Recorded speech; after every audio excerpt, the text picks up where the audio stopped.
ஸ்தோத்திரம். ஆண்டவருடைய நாமத்துக்கு மகிமை உண்டாவதாக. தேவாதி தேவனே, இசப்பா கோடான கோடி நன்றி ஆண்டவரே. இசப்பா நீ சாட்சியாக நிற்பேன். தேவா தேவனு கோடான கோடி நன்றி ஆண்டவரே. இந்த பாவியா நெம்மேல் கிருபையாயிரும். எங்க ஜீவனை பார்க்கிலும் உன் கிருபை மேலானது ஆண்டவரே, மேலானது. தகப்பனை மகா பரிசுத்தரே, நான் மாத்திரம் மையப்படுவதாக ஆண்டவரே.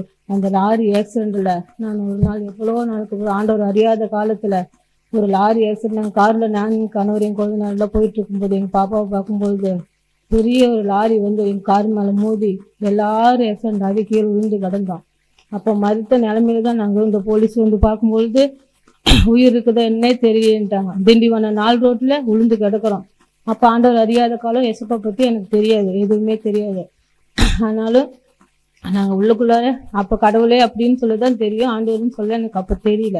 கடவுளே அப்படின்ட்டு நாங்கள் உள்ள படுத்து கிடந்த போது போலீஸ் எல்லாம் வந்து கூட்டிட்டு போய் ஆஸ்பத்திரியில சேர்த்திட்டாங்க. உயிர் இருக்குதா இல்லையான்னு டாக்டர் 24 மணி நேரத்துக்கு அப்புறம் தான் சொல்லுவேன் அப்படின்னு சொல்லிட்டாங்க. சரின்னு சொல்லிட்டு அவங்க பார்த்து இவங்கெல்லாம் கொஞ்சம் நல்லா இருந்தாங்க, எனக்கு மாத்திரம்தான் ரொம்ப அடி. அப்போ நான் ஆஸ்பத்திரியில படுத்து கிடக்கேன். அப்போ எனக்குள்ளார நாங்கள் கொண்டு உள்ள போட்டாங்க. 1 மணி நேரம் 2 மணி நேரம் கழிச்சு தான் சொல்லுவேன். நாங்கள் இதுல கொண்டு ஐசிஎல் வச்சுட்டாங்க. அப்போ எனக்குள்ளார ஒரு உணர்த்துல வந்து பயப்படாதே, நான் இருக்கிறேன், நான் உன் வலது கை கொடுத்து உனக்கு துணை நிற்கிறேன்னு எனக்கு உள்ளக்குள்ளார உணர்த்திக்கிட்டே இருக்கிறாரு. அப்போ எனக்கு அது ஒன்றும் புரிய தெரியல. அதுக்கப்புறம் அந்த ஒரு நாள் ஆனதுக்கு அப்புறம் 2வது நாள் ஆகும்போது சுயநிலை வந்துருச்சு. அந்த வார்த்தையை கேட்ட பொழுது அது ஆண்டவருடைய வார்த்தை, அது உள்ளுக்குள்ள வந்துகிட்டே இருந்துச்சு. அப்ப அதை கேட்ட பொழுது அந்த சுயநினைவு வந்து நல்ல முறையா சுகமாகி ஹாஸ்பிட்டலிருந்து பத்திரமா கொண்டு வந்து வீட்டுல படுக்க வச்சுட்டாங்க. அதுக்கப்புறம் தான் ஆண்டவருக்குள்ளார் வந்து பாஸ்டர் வந்து ஜெபம் பண்ணி சர்ச்சுக்கு வாங்கம்மா சரியா போயிருன்னு சொல்லி அப்போ போய் சர்ச்சுக்கு போனதுக்கு அப்புறம் தான் அந்த சுயநினைவு கொடுத்து 6 மாதத்துல சுயநினைவு எல்லாம் வந்து ஆண்டவர் சுகத்தை கொடுத்து பலனை கொடுத்து இன்னைக்கு ஜீவனோடு நிறுத்தி இருக்கிறாரு. தேவாதேவனுக்கு கோடான கோடி நன்றி. போன வருஷத்துல ஏதோ ஆபரேஷன் வண்டி அப்படி வெளியில வந்து வண்டி ஓட்டிட்டு போகும்போது ஒரு வண்டிக்கார கொண்டாந்து காலில் ஒரே அடி அடிச்சு கீழே உளுந்து கிடந்த 1/2 மணி நேரமாட்டு அப்படியே கிடந்தேன். அதுக்கப்புறம் அந்த ரோட்ல போனவங்க வந்து இந்த பொண்ணு உளுந்து கிடக்குது, யார் என்னன்னு தெரியலன்னு சொல்லி தூக்கி ஆஸ்பத்திரிக்கு போறாங்க. வேண்டாம், என்னை கொண்டு போய் சர்ச்சில் விட்டுருங்கன்னு சொன்னேன். அப்புறம் கொண்டு வந்து என்னை தூக்கி கொண்டு வந்துதான் அழைத்து விட்டாங்க.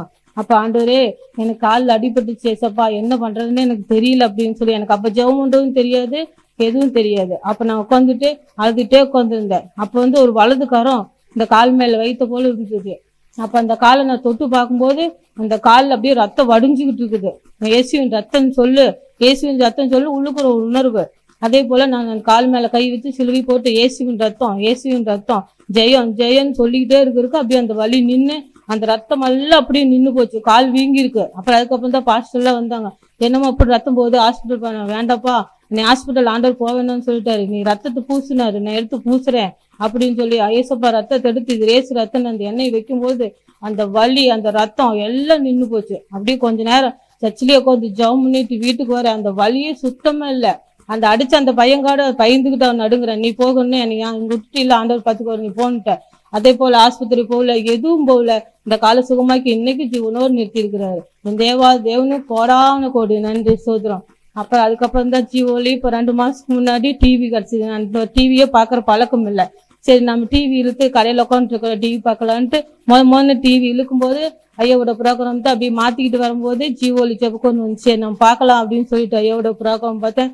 அந்த வார்த்தைகள் ஒவ்வொன்று இத்தனை நாள் எத்தனையோ சர்ச்சுக்கு நான் போயிருக்கேன், இந்த மாதிரி வார்த்தைகளை எங்கேயுமே நான் கேட்டதில்லை. அது கேட்க மனசுக்குள்ள ஒரு அமைதி, நிம்மதி, சந்தோஷம், அவ்வளோ கவலைகள் இருந்து அந்த டிவி இழுத்தேன். நான் அது கேட்க அவ்வளோ ஒரு சந்தோஷமா இருந்து சரின்னு கேட்டு அப்புறம் ஐயாவுக்கு போன் பண்ண, ஐயா அப்படி எனக்கு தலைவலிக்குதுங்கய்யா உடனே அவர் நாகம் 1:15 எடுத்து படிக்குமா அப்படின்னாரு. அப்ப அது படிச்சு பார்த்தும்போது சம துஷ்டன் வழியே கடந்து வருவதில்லை, அவன் முழுவதும் சங்கரிக்கு போடுவான்னு இருந்துச்சு. சரிங்க ஐயா பொருத்தனை பண்ணி ஜெபம் பண்ணுங்கம்மா சரியா போயிருந்தாரு. அதே மாதிரி இப்ப நம்ம ஜெபம் பண்ணிட்டு வந்துட்டு இருக்கிறாரு. ஐயா ஜெபிக்கு அந்த தலைவலி இருந்து 22 வருடமா அந்த தலைவலியில பிசாசின் கட்டியில போராடி கொண்டு இருக்கிற அதுல இருந்து ஆண்டவர் இப்ப சுகம் கொடுத்துறாரு. பரிபூர்ண விடுதலையாக நான் விசுவாசத்தோடு இருக்கிறேன். ஆண்டவர் விடுதலை கொடுத்துருவாரு, நம்பிக்கையோடு இருக்கேன். போன வாரம் மகனுக்கு பயங்கரமான காய்ச்சல். 15 நாள் அவன் சாப்பிடல, தூங்கல, வேலைக்கு போகல, உட்காந்து அழுத்து இந்த ஐயாவுக்கு போன் பண்ணி அப்பா அப்படி இருக்குன்னு சொன்னேன். சரிங்க சிட்டார் அவன் பக்கத்துல நின்னுக்கும் ஜெபம் பண்றேன். ஐயா ஜெபிக்க அவனுக்குள்ள இருக்கிறது அப்படியே அது ஒன்னொன்னா போகுது, அப்படியே எனக்கு கண்ணுக்கு தெரியுது. அதுக்கப்புறம் அவன் எந்திரிச்சு ஐயா ஜெபம் பண்ணோன்னே சரிங்க சிஸ்டர் சரியா போயிருந்தாங்க. சரிங்க அப்படின்னு போன வச்சோன்னே அவன் அம்மா எனக்கு சாப்பாடு போடுன்றான். அத்தனை காய்ச்சல் இருந்தவன் அப்புறம் சாப்பாடு ஓட்டு கொடுத்தா நிம்மதியா சாப்பிட்டு அதே அன்னைக்கு நான் வேலைக்கு போறேமா அப்படின்றான். எவ்வளவு ஒரு சந்தோஷம். ஆண்டவர் அருமையா அந்த 15 நாள் காய்ச்சல் இருந்து விடுதலை கொடுத்த தேவாதேவனுக்கு கோடானுக்கு நன்றி.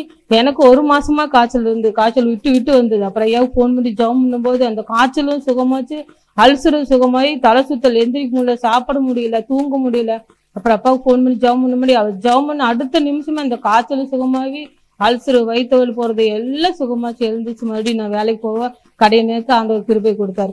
தேவாதேவனுக்கு கோடானுக்கு நன்றி. அப்படியே ஆசீர்வதிச்சு என் மகளையும் ஆசீர்வதிச்சு அந்த ஏழையினுடைய கண்ணீரை கேட்டு ஆண்டவர் ஒரு நாள் நான் தூங்கிட்டு இருந்தேன். நைட்டு 12-1 மணி இருக்கும். அந்த ஏழையினுடைய கண்ணீர் கேட்குது, நீ மகளே என் மகனுக்கு மருமனுக்கு வண்டி எடுத்து கொடுனாரு. அப்பா நான் இருக்கிற சூழ்நிலை இப்ப 40 லட்சம் போட்டு வண்டி எடுக்க முடியாது.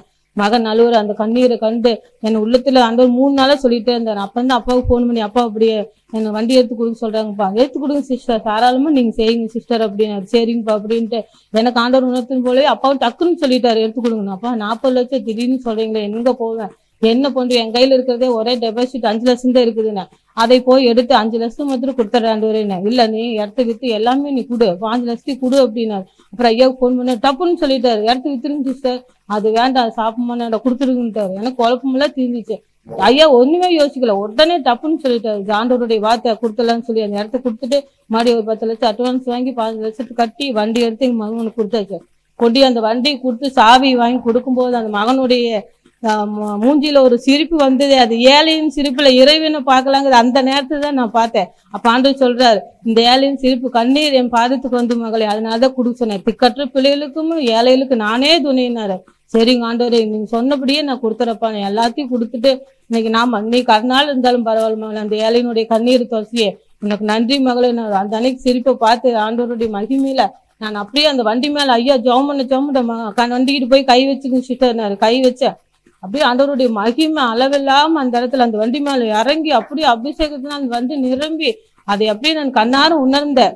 அப்படி உணரும் போது அவ்வளோ ஒரு சந்தோஷம். இன்னைக்கு அந்த ஏழையின் சிரிப்புல ஆண்டவர் பார்க்கிறோம். நம்ம அதனால ஏழைகளுக்கு எப்பவுமே நம்ம உதவுறதுல நம்ம இதற்கான ஏழைகளை அலட்சியமா நினைக்காம அவங்களுக்கு நம்மளால முடிஞ்ச உதவிய நம்ம செய்யணும்னு எல்லாரையும் கேட்டுக்கிறேன். நானும் செய்யணும்னு ஆசைப்படுறேன். ஐயா நன்றி ஆண்டவரே, கோடான நன்றி தேவனுக்கு நன்றி செலுத்துகிறேன். 2023 அளவில்லாத ஆசீர்வதிச்சீர் சுவாமி. தகப்பனே எப்படி நன்றி சொல்றேனே தெரியல சப்பா.